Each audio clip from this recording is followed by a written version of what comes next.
4장 16절로부터 21절의 말씀 봉독합니다. 예수께서 그 자라나신 곳 나사렛에 이르사 안식일에 늘 하시던 대로 회당에 들어가사 성경을 읽으시려고 서심해 선지자 이사야의 글을 드리거늘 책을 펴서 이렇게 기록된 데를 찾으시니 곧 주의 성령이 내게 임하셨으니 이는 가난한 자에게 복음을 전하게 하시려고 내게 기름을 부으시고 나를 보내사 포로된 자에게 자유를 눈먼 자에게 다시 보게 함을 전파하며 눌린 자를 자유롭게 하고 주의 은혜의 해를 전파하게 하려 하심이라 하였더라. 책을 덮어 그 맡은 자에게 주시고 앉으시니 회당에 있는 자들이 다 주목하여 보더라. 이에 예수께서 그들에게 말씀하시되 이 글이 오늘 너희 귀에 응하였느니라 하시니. 아멘. 오늘 말씀의 제목은 따라하시기 바랍니다. 오늘 이루어졌다. 응했다라는 말은 오늘 성취되어졌다, 이루어졌다라는 의미를 가진 말입니다. 성탄절을 준들 맞이하지만 성탄절의 무엇을 증언을 할까 하는 중에 제 말씀이 계속 제 마음에 맴돌아서 이 말씀을 준비했습니다. 오늘 본문은 예수께서 자라나신 나사렛에 오셨을 때 있었던 일입니다. 자라나셨다라고 하는 건 우리가 이제 고향이다 이렇게 말을 합니다. 늘 하시던 대로 안식일에 회당에 들어가셨고 거기에서 성경을 읽으려고 일어서셨습니다. 그러자 일을 맡은 자가 이사야 두루마리를 예수에게 전달을 했고 예수께서 이사야서 61장 1절로부터 2절의 말씀을 읽으신 내용입니다. 그런데 누가가 조금 편집을 했어요.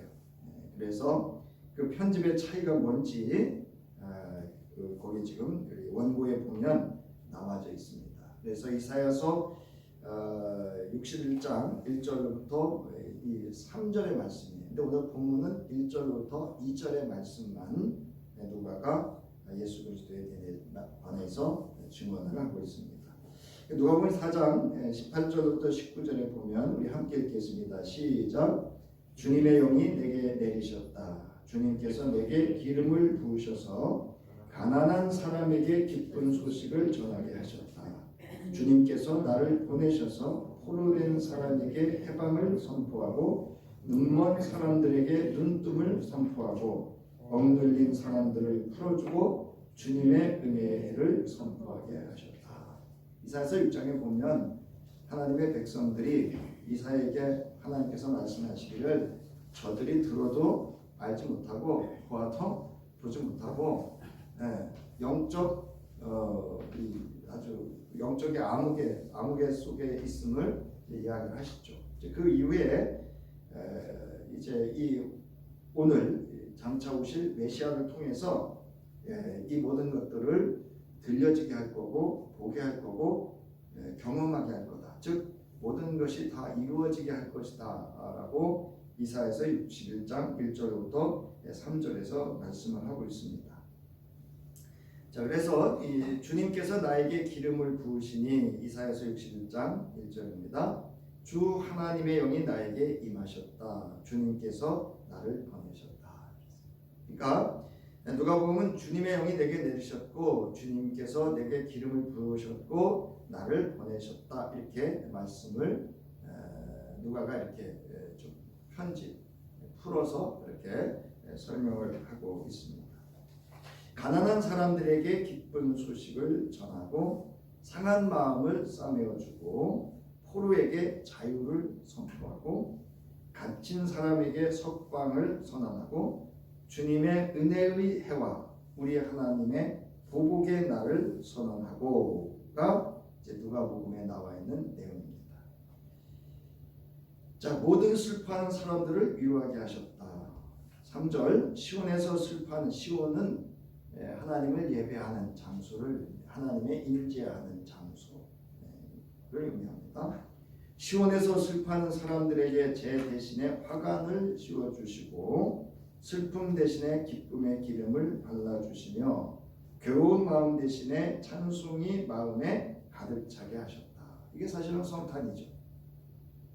그리하여 사람들은 그들을 가리켜 의의 나무, 주님께서 스스로 영광을 나타내시려고 손수 심으신 나무라고 부른다. 그래서 예수 그리스도께서는 이제 원고에도 있습니다만은 의의 나무로 오셔서 생명나무로 우리로 하여금 그 열매를 풍성하게 먹고 누릴 수 있도록 하셨다는 거예요. 그래서 이사야 선지자는 의의 나무, 하나님의 모든 말씀을 이룬 나무, 의라고 하는 건 하나님의 모든 그 말씀을 그대로 이루어내는 존재를 의라고 하거든요. 그리고 이제 우리 복음서에서는 예수 그리스도를 생명의 나무로 이렇게 증언들을 하고 있습니다. 자, 예수께서 먼저 자신에게 여호와의 영이 내리셨다, 주의 영이 내리셨다라고 말합니다. 그리고 여호와께서 기름을 부어 주셨다. 이거는 이제 지위, 어떤 일을 할 것인지에 대한 지위를 의미합니다. 그러니까 어떤 일을 하실 건지. 그리고 여기 여호와의 영이 내리셨다라고 하는 것은 예수가 그리스도로서 성령의 함께하심 속에서 하나님의 일을 이루시는 성삼위일체의 한 존재임을 의미하기도 합니다. 예수께서는 여호와께서 성령의 기름을 부어주셨다고 합니다. 이는 예수의 예언자 사역과 메시아 사역의 모두 이 의미를 함축하고 있는 거예요. 그러니까 메시아와의 사역 그리고 예언자의 사역을 하실 존재, 그의 정체성을 말씀하고 있다라고 하는 겁니다.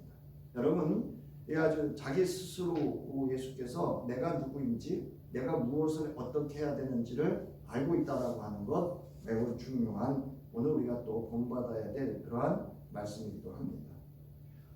자, 예수께서는 이처럼 하나님의 구원 사역과 이를 완성하기 위하여 오셨다는 자신의 정체성을 명확하게 스스로 구약성경 하나님의 말씀을 통해서 증명하고 계십니다. 그리고 예수께서 공생의 기간에 행하셨던, 공생애라고 하는 것은 그가 사는 동안에 마땅히 해야 될 주된 임무, 우리가 말하는 이제 사역이라고 하는 건 기독교 용어예요.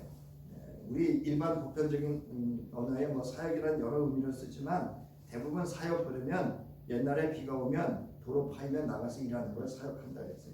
근데 우리 기독교 용어로는 사역이라고 하는 게 뭐냐? 따라서 하나님의 일, 하나님의 일한, 하나님께서 맡겨주신 하나님의 일을 하는 것을 사역이다 이렇게 말합니다.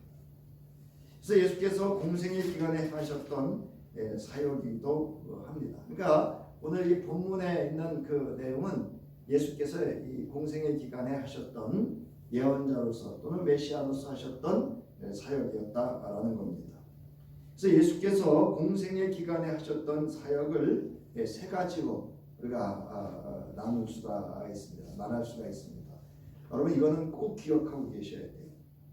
왜냐하면 오늘 교회가 해야 될 사역이기도 하고 오늘 성도들이 이루어내야 할 하나님의 사역이기도 하기 때문에 그렇습니다.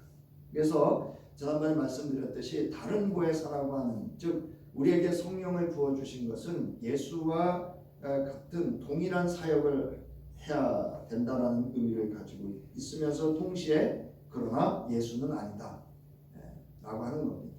그래서 오늘날 우리 또한 예수 그리스도 안에서 즉 하나님의 구원의 역사를 경험한 우리가 성령의 기름 부음 받은 존재로서 예수께서 공생의 기간에 하셨던 사역을 우리도 해야 한다라고 하는 겁니다. 자, 첫 번째 예수께서 공생의 기간에 하셨던 사역의 첫 번째가 뭐냐면 선포예요. 따라서 하나님 나라 선포. 하나님 나라의 선포예요. 의가 아니고요. 하나님 나라예요. 하나님 나라를 선포하셨습니다. 또 하나님 말씀을 선포하셨습니다. 이는 말씀이신 예수 그리스도의 권세를 의미합니다. 권세라고 하는 건 뭐냐면 하나님께서 주권적으로 창조하시고 하나님의 언약을 스스로 이루어 가신 같이 예수께서도 요한복음 1장을 보면 창조 사역의 주된 아주 주 역할을 하셨고 또 하나님의 구원 사역, 하나님의 언약을 성취하시는 그 구원 사역을 이루시는 주가 되셨다는 데 있습니다. 자, 예수께서는 말씀으로 사탄의 시험을 물리치셨습니다. 바람과 풍랑을 잠잠하게 하셨고 백부장의 병든 종을 말씀으로 선포하실 때에 그가 고침을 받았습니다.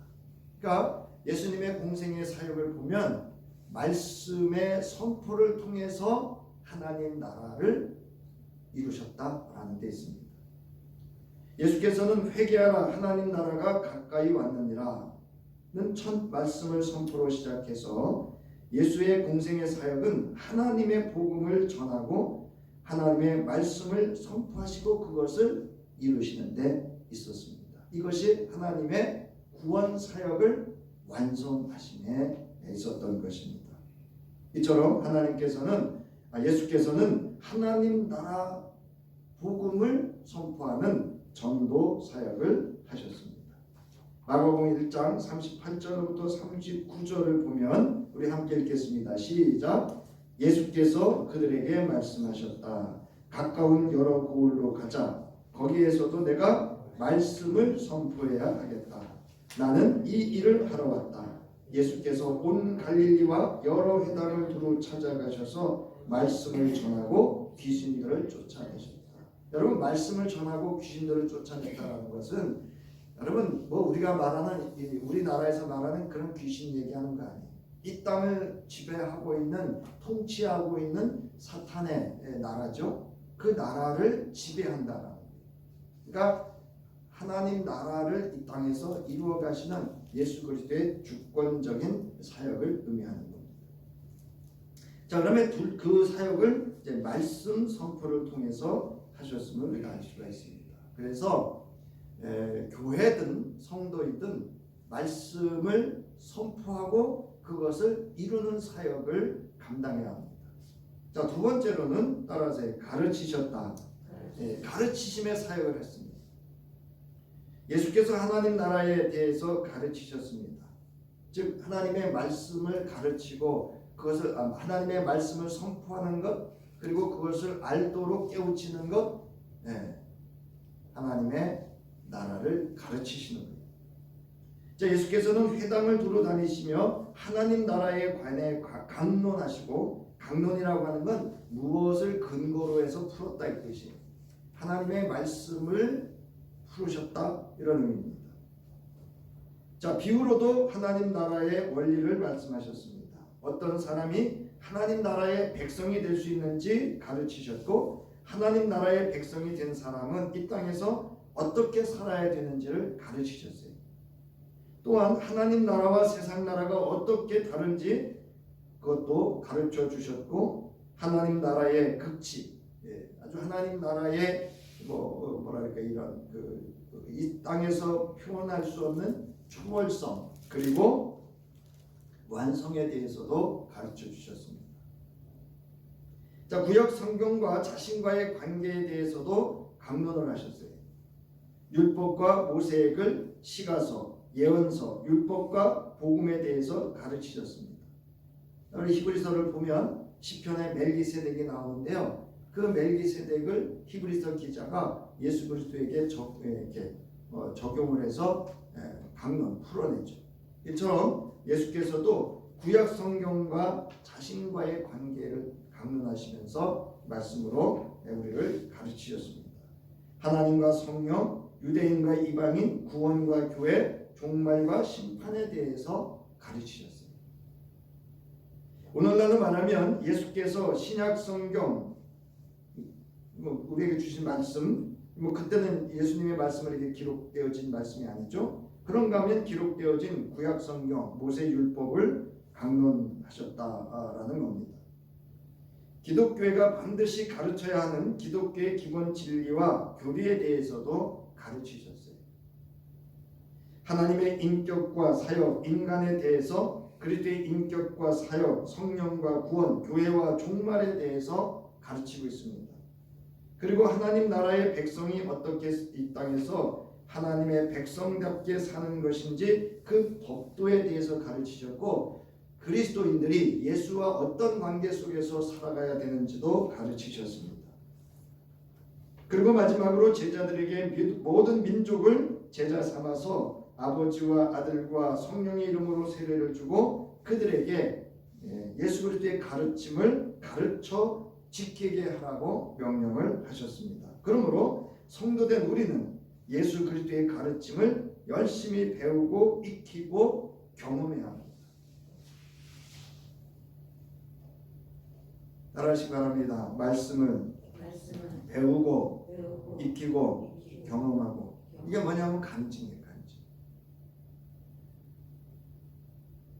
마태복음 28장 18절부터 20절에 보면 예수께서 제자들에게 와서 말씀하십니다. 나는 하늘과 땅의 모든 권세를 받았다. 그러므로 너희는 가서 모든 민족을 제자로 삼아서 아버지와 아들과 성령의 이름으로 세례를 주고 내가 너에게 명령한 모든 것을 그들에게 가르쳐 지키게 하라. 보아라, 내가 세상 끝날까지 항상 너희와 함께 있을 것이다. 할렐루야. 내가 세상 끝날까지 항상이라는 건 그냥 모든 범사에 너희와 함께 있을 것이다. 근데 여러분 이거 잘 아셔야 돼요. 이 앞에 거를 수행할 때. 그런가 하면 바울도 가르침의 사역을 아주 중요하게 여겼어요. 예수 그리스도에 관해서, 하나님 나라에 관해서, 그 말씀에 관해서 가르침의 사역을 아주 중요하게 여겼습니다. 디모데후서 4장 1절부터 2절과 5절에서 디모데에게 이렇게 말씀을 가르칩니다. 나는 하나님 앞과 산 사람과 죽은 사람을 심판하실 그리스도 예수 앞에서 그분의 나타나심과 그분의 나라를 두고 엄숙히 명령합니다. 그대는 말씀을 선포하십시오. 기회가 좋든지 나쁘든지 꾸준하게 힘쓰십시오. 끝까지 참고 가르치면서 책망하고 경계하고 권면하십시오. 끝까지 참고 가르치면서 책망하고 경계하고 권면하라. 이렇게 바울은 가르침의 사역의 중요성을 이야기합니다. 그러면서 5절에 보면 그러나 그 앞에 어떤 이야기들이 있어요. 그대는 모든 일에 정신을 차려서 고난을 참고 전도자의 일을 하며 그대의 직무를 완수하십시오. 왜요? 말씀 가르치는 사역을 완수하라. 이렇게 권면을 하고 있습니다. 여러분, 내가 먼저 배워야지 가르쳐요. 또 가르치려면요, 하나를 가르치려면요, 열은 알아야 하나 가르쳐요. 근데 배우는 게 없어, 익히는 게 없어, 예습과 복습이 없어요. 그러니까 여러분 할 수 있으면 틈나시면 성서를 읽으세요. 그리고 우리 감리교회에서 제가 여러 신학서적이든지 무슨 여러 책을 경험하고 있지만 이 하늘 양식만한 책이 없다고 봐요. 우리 감리교회에서 가장 잘 만드는 책은 잘 보세요, 여러분. 하늘 양식이 하늘 양식. 우리 원래 목사님께서 성탄절에 전년도에도 가정 예배서를 주셔서 저도 아주 유익하게 이 가정 예배서를 통해서 많은 것을 배우고 또 하나님과 교제하는 기도에 많이 적용하고 이렇게 했는데 저는 이만한 책이 없다고 봐요. 여러분 생애에 다른 책은 못 읽어도 여러분 이 성경 하나님의 말씀 하늘 양식만큼은 좀 매일 읽으셨으면 좋겠어요. 빠지면 몰아서 읽으셔도 돼요. 여러분 하나님 말씀 배우시는데 전무할 수 있기를 주의 이름으로 축원합니다. 힘쓰세요, 여러분. 이제 남은 생애는요, 힘쓰셔야 돼요. 말씀. 사람이 외로움이 있고요, 공허함이 있습니다. 근데 여러분 내가 무엇인가에 이렇게 충족과 만족을 누리지 못하고 있는 건 외로움 아니에요, 여러분. 내 안에 뭔가가 들어있지 않은 공허함 때문이에요. 여러분 이 공허함이라고 하는 것은 우리를 쉽게 세상으로 세속화시킬 수 있는 아주 위험한 상태일 수도 있습니다. 이제 이 공허함을 하나님의 말씀 또 우리가 말하는 신앙생활을 통해서 이 공허함들을 채워가지 않으면 우리의 신앙은 무너지기 쉽고요, 흔들리기 쉽습니다. 아무튼 예수 그리스도께서 우리에게 가르치심을 제자들에게 아주 공생의 기간 열심히 가르치시잖아요. 말씀으로도 가르치시지만 경험케 하셔도 가르치시고 친히 어떤 사건들을 보여주시면서 가르쳐 주십니다. 그래서 이 배우는 일에 우리가 열심히 힘써서 우리도 우리에게 주신 이 가르침의 사역을 잘 감당할 수 있어야 합니다. 자, 마지막으로는 따라하시기 바랍니다. 치유하셨다. 치유의 사역을 하셨습니다.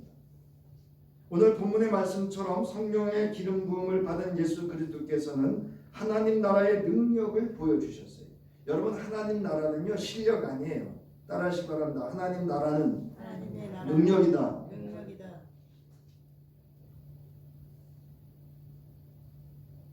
이적과 표적을 통해 하나님 나라의 능력을 보여주셨고요. 무리를 걸으시고 바람과 파도를 잠잠케 하시며 하나님 나라의 능력을 보여주셨습니다.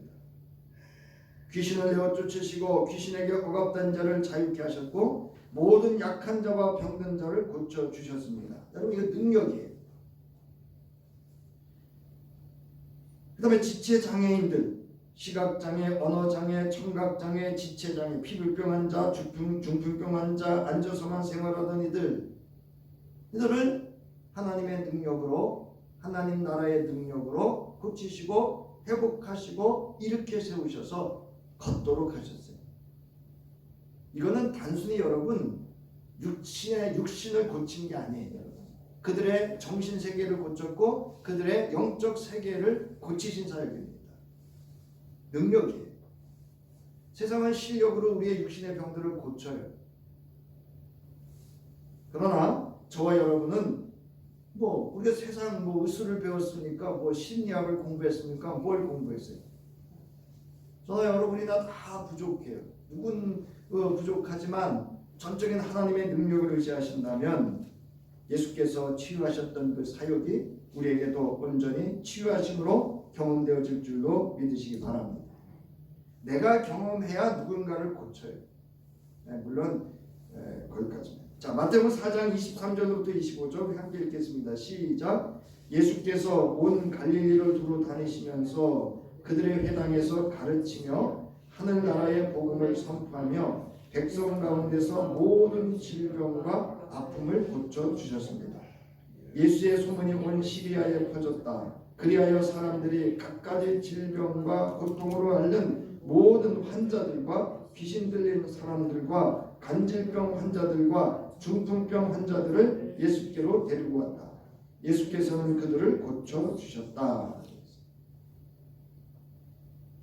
여러분, 예수께서도 오늘 고쳐주심을 믿으시기 바랍니다. 늘 말씀드리지만 요즘은 탁월하게 의술이 얼마나 발달됐어요. 의학이 얼마나 발달됐어요. 그러나 저희 내외가 군자교에 있을 때 어린 아이들을 키울 때요, 약을 먹여도 꼭 기도하면 먹였습니다. 여러분, 아무리 세상 약이 좋아도요, 내 몸에 맞지 않고 내 몸에서 그것이 적당한 치료의 효과를 발휘하지 않으면 오히려 역효과가 나잖아요. 그러나 하나님께서 도우셔서 여러분, 의술도 하나님이 필요하셔서 우리에게 주시는 어떻게 보면 선물이에요. 여러분, 우리 모든 범사에 예수 그리스도의 고치시고 치유하심의 역사를 믿고 경험하실 수 있기를 주의 이름으로 축원합니다. 근데 오늘 이게 상당히 희석됐어요. 교회에서. 마치 교회에서 병고침 받았다 그러면 이상하게 생각하고요. 아니요, 오늘날도 여러분 믿음으로 병고침 받는 사람들이 있습니다. 마음의 병 고침 받는 사람들이 있어요. 가끔 새롭게 하소서에 보면은요, 정말 그 우울증이 아주 심각한 우울증에 빠졌다가요, 믿음으로 회복한 사람들이 있습니다. 예수께서 오셔서 공생애 동안에 마귀에게 눌린 자를 치유하셨어요. 오늘날로 말하면 정신병자예요. 마음에 병든 자들을 치유하셨습니다. 하나님 나라의 능력을 보여주셨던 것입니다. 하나님이 함께 하시면 성령과 능력을 기름붓듯 하셨어요. 죄에 대해서 용서함을 보여주셨어요. 여러분, 예수께서는 여러분 착각하시면 안 돼요. 예수님께서는 어떤 사람을 용서해 주셨는가를 여러분 주목하셔야 돼요. 아무나 용서해 주지 않으셨어요. 여러분, 예수님에게 빠락빠락 변론하면서 대든 바리새인들은 예수님이 용서 안 하셨어요. 이 화 있을 자들아, 이 저주받을 자들아, 이렇게 얘기하셨어요. 예수가 그리스도임심을 고백하고 믿음으로 인정할 때 그에게 죄를 묻지 않으셨어요. 귀신을 내어 쫓으시고 병든 자를 치료해 주셨고요, 이적과 표적을 행하셔서 예수 그리스도를 믿어서 생명을 얻게 하시는 데 있었다는 거예요. 이것이 종말론적 사역, 예수 그리스도의 사역으로서 여호와의 은혜의 해를 선포하시고 이를 이루셨던 사역입니다. 그러니까 예수님은 이 땅에 오셔서 생명 구원 사역을 하셨고 그것을 이루셨습니다. 요한복음 20장 30절부터 31절 함께 읽겠습니다. 시작. 예수께서는 제자들 앞에서 이 책에 기록하지 않은 다른 표징도 많이 행하셨다.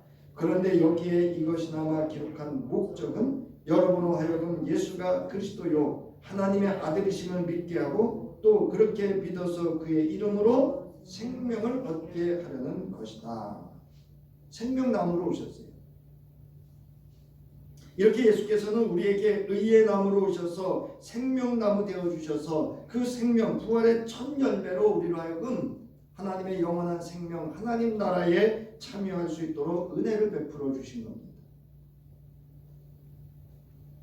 요한복음 15장 4절부터 5절 그리고 16절에 보면 내 안에 머물러 있어라. 그리하면 나도 너희 안에 머물러 있겠다. 가지가 포도나무에 붙어 있지 아니하면 스스로 열매를 맺을 수 없는 것과 같이 너희도 내 안에 머물러 있지 아니하면 열매를 맺을 수 없다. 따라하시기 바랍니다. 나의 생명나무는 예수 그리스도이십니다.